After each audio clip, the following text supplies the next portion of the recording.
You woman? It's 8:15 a.m. It's 18-year-old scotch. If you want a promotion, you gotta earn it. Hello and welcome to What the Flick. It's a very exciting day because we have 2 girls here. Someday we're going to have 3 girls, and then we're going to have pillow fights and pedicures afterward. I'm Christy Lemire. That's Alonso Duralde from The Wrap. And so happy to have Grae Drake here from movies.com, an exceedingly cool chick. So thank you for coming and hanging out with us. And you get a couple of goodies today. Yay! We're going to start out with Horrible Bosses, which is not horrible. No. Take it away. Shockingly. Okay, so Horrible Bosses. 3 dorks, played by Jason Bateman, Charlie Day from It's Always Sunny in Philadelphia, and Jason Sudeikis, have horrible jobs. And, like the title suggests, horrible bosses, played by Kevin Spacey, Jennifer Aniston, and Colin Farrell, whose comb-over I think looks really hot. I can't Only help it. because it's Colin Farrell. Decide for yourselves. Take a look. Did I tell you that Harken tricked me into having a drink at 8 o'clock this morning? I thought he was going to give you a promotion. Yeah, no, he is. I have decided who I want to be our new vice president of sales. Me. What do you say? Nick, please, we're in the middle of a meeting. Sorry. That's all right. I'll just attribute this to your drinking problem. At least your boss isn't sexually harassing you. See if this thing's working. Oh, I'm sorry. I'm a squirter, Dale. You know, yours doesn't sound that bad. We need to trim some of the fat. What do you mean by trim the fat? I want you to fire the fat people. They're lazy and they're slow and they make me sad to look at. You can start with large Marge. Marge, can you come in here, please? What? You would have to admit our lives would be easier if our bosses weren't alive. You can fire Professor Xavier. You mean Hank? Creeps me out, rolling around all day in a special little secret chair. I don't care how bad our bosses are. We're not murderers. Oh, Dale, you know that I like to fool around. Oh. This is bad. Bad, bad, bad. You know what? That's crossing the line. I'm in! Okay, so let's do this. We gotta hire a professional.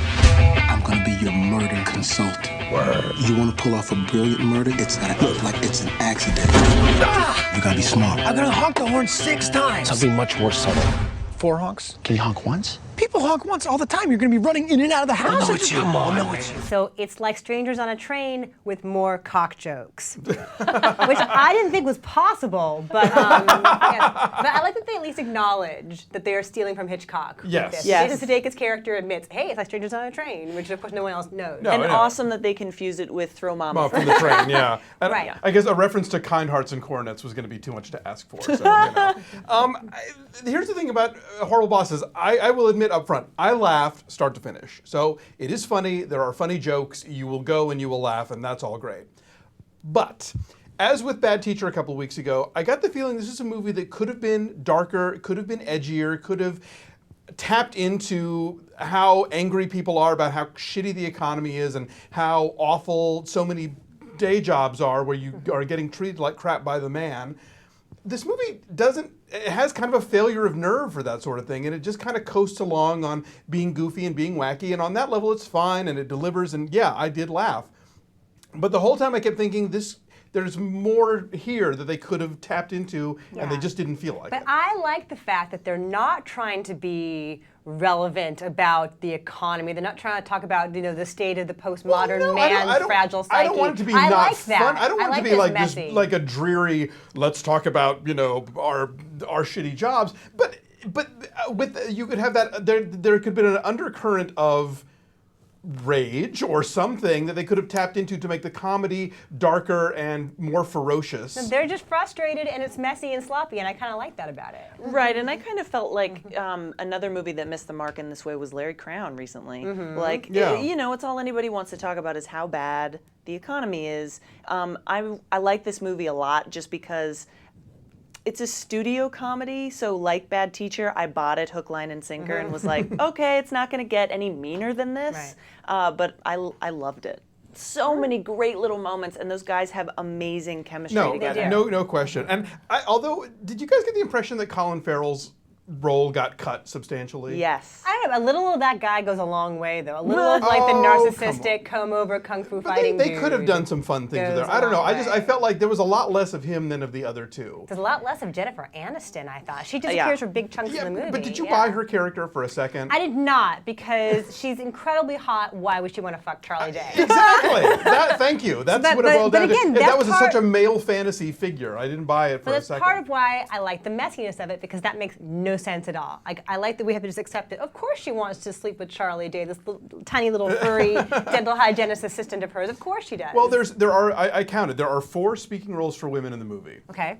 Man-trap bitch dentist. Right. Blank-faced innocent fiance. Right. Serial adulteress. Serial adulterous wife, and fat lady who people think are pregnant. Right. I actually wrote about that in my review as well. That if you look at something like Bridesmaids, women can totally step up and do this kind of raunchy comedy as well as men, given the chance. I was with you alongside men. It doesn't Right. have to be like Bridesmaids One or where the it's all other. their show. No, I'm with you on that. That was a problem I had with it too. Well, so here's a question.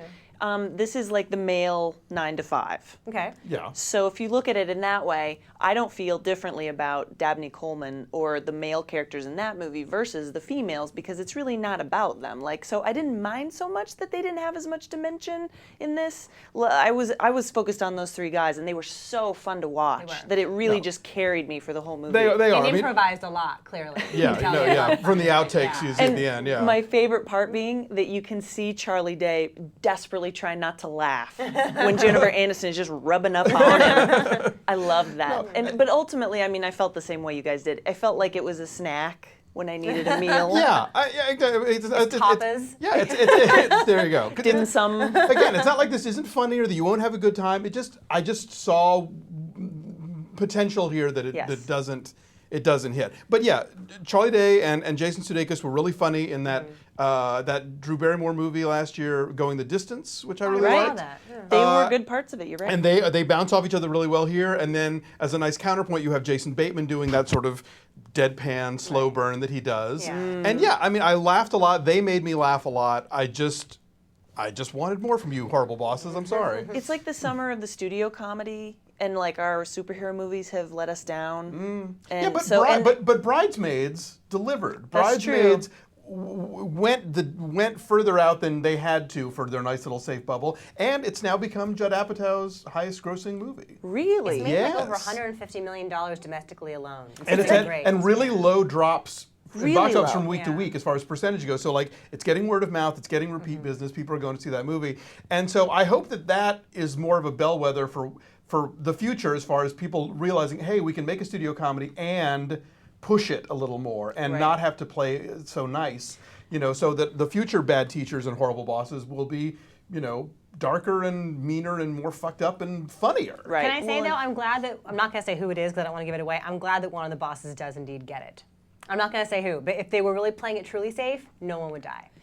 Someone dies. Yeah, That's a good point. but even that is done in a way that lets the leads off the hook. And lets us off the hook for Hoping not that it would minding happen. that Yeah, it happens.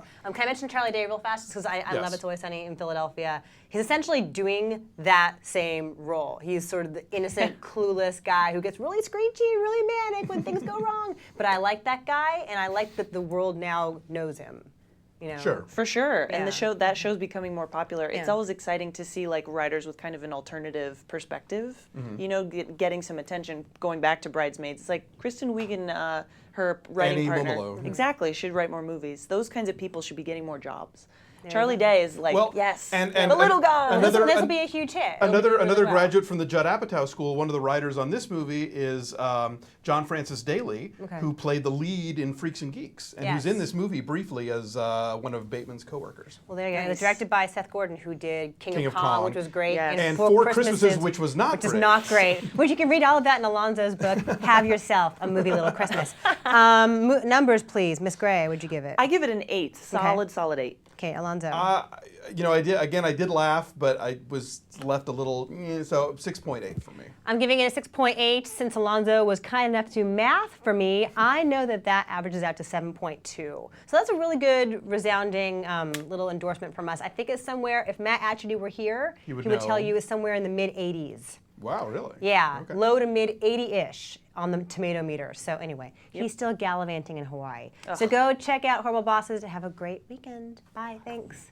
Explain why you went 61 in a 25 zone. I was drag racing. In a Prius.